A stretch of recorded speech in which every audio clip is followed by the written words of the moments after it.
This is the BLF LT1 camping lantern. It is the result of a 3-year collaboration between DBSAR and Sofirn flashlights, and it is a masterpiece. In addition to its ramping brightness function, it has a ramping color temperature function.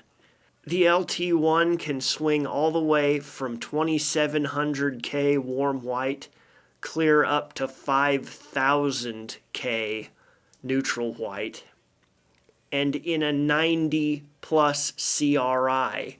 Beautiful color rendering with this light. 600 lumen capable. Not only capable, but sustainable. It'll run 5 hours at that 600 lumen output, and in its lowest mode, about 5 lumens, it'll run without dimming for over 600 hours. Paper beats rock. That is the name of my friend Adam's YouTube channel. Welcome, all of you. I'm Adam. He's a United States Marine Corps veteran that has done 5 tours overseas, 4 in Iraq and 1 in Afghanistan. Thank you for that, Adam. Appreciate your service. Now he is back home and he is buying cars and fixing cars and flipping cars, and his most recent project is a 1978 Ford Bronco. After 17 years of sitting in a field, he's going to restore that beast. If you're into that kind of thing, check out Paper Beats Rock. Let him know I sent you. Shout out to Sofirn for sending me this awesome lantern for review. Thank you for that. The reason you've never seen lanterns on my channel before, except for the one I made, is because they're all just such junk. I mean, I hate to say that, but they're all plastic and they run on batteries I hate, like AAA's. This, wow. Being able to use good quality lithium-ion 18650 cells makes a world of difference. Solid aluminum body, solid aluminum cap. The only plastic on this whole thing is the diffuser, and even that is rock solid. It's thick and well diffused. Now I'm about to show you everything you need to know to operate this. It's really simple. We can click for on and off. From on, you just give it a press and hold, and we get that ramp. I've got mine on the stepped ramp, but it could be smooth if you want. I like the levels right for this. If you want to change the color temperature, you go click, click, hold.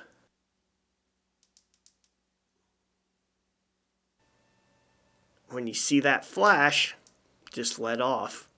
If you want to go back the other way, same thing. Click, click, hold.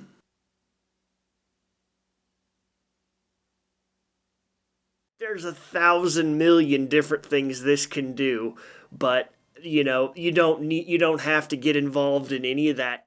Looking at a couple other functions, we got this good sturdy metal, not plastic, metal hanger on the top. We got 2 1/4-20 threads, one on the bottom and one on the side. I think this could also be a great photography light. The color rendering index is 90 on this, and with the color temperature adjustments, I mean, that's just like on lights I paid a lot more money for. On the back, we have this charging port. It is USB-C, which for this light I think is actually great. I don't usually like onboard chargers, but for me, this makes sense in this light. Oh, and Barry from Sofirn asked me to make sure to tell you that there's little stickers on the bottom of the 18650s if you bought yours with Sofirn's batteries. I already threw the stickers out on mine, but when you get yours, there'll be stickers on there. If you don't take those off, your light's not going to work. One thing I think people should be aware of is when you're doing the color temperature ramp, you turn it on and you go click, click, hold. It'll start to ramp. It'll go from cool to warm or warm to cool. And at the end of it, you get that flash. If you don't let off when it flashes, what happens is it syncs the ramp so that both the lighting ramp and the color ramp are together. Watch now. See, so as I go dimmer, I'm warmer. And as I go up in brightness, it gets cooler. It kind of acts like an incandescent bulb. Like, you know, when you drive them low, they're warmer. Anyway, but I don't particularly like that. I like it to just be set at one color. So you just go click, click, hold, and let the ramp go until either till it blinks, which means it's at maximum, or till you find the place that you want. And then that's desynced. To get to my strobes from off, I go click, click, hold. And that's so fast, the camera can't even hardly see it.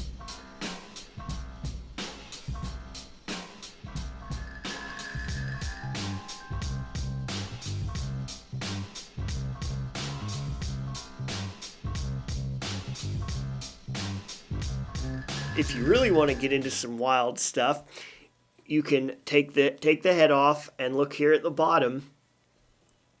And on the driver, you can see that there are these solder bridges. And they say AMC's WW or AMC's NW. That means that there are little tiny chips inside this driver that look like this. And what those solder bridges do is connect more chips.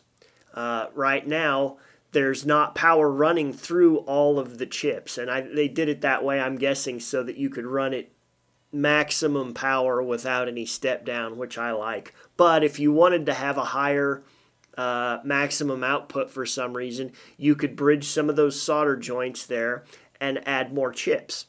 Each time you add a 7135 chip, you get an extra 380 milliamps max current. There's some for the warm white LEDs and also some for the neutral white LEDs. If you enabled all of them, if you went all the way out and did 7 and 7, there would be 14 chips linked on the driver then, but they wouldn't all be running at maximum power. If I understand correctly, you would get higher power on your warm tint or higher power on your neutral tint, but they don't both run both channels wide open all the time. As you go up with one, it backs the other one down a little bit. Also, you can see there is that screw on the bottom, and I think what that does is adjust the light for the switch.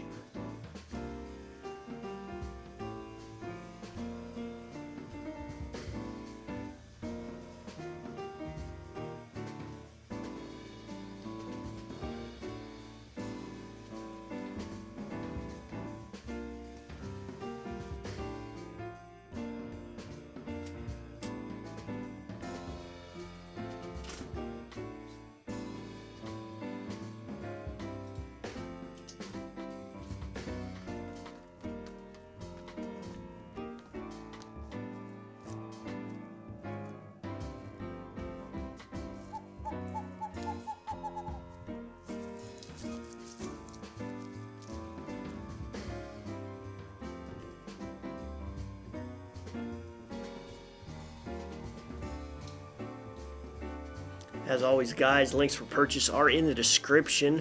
Thank you all for watching. Good lucks.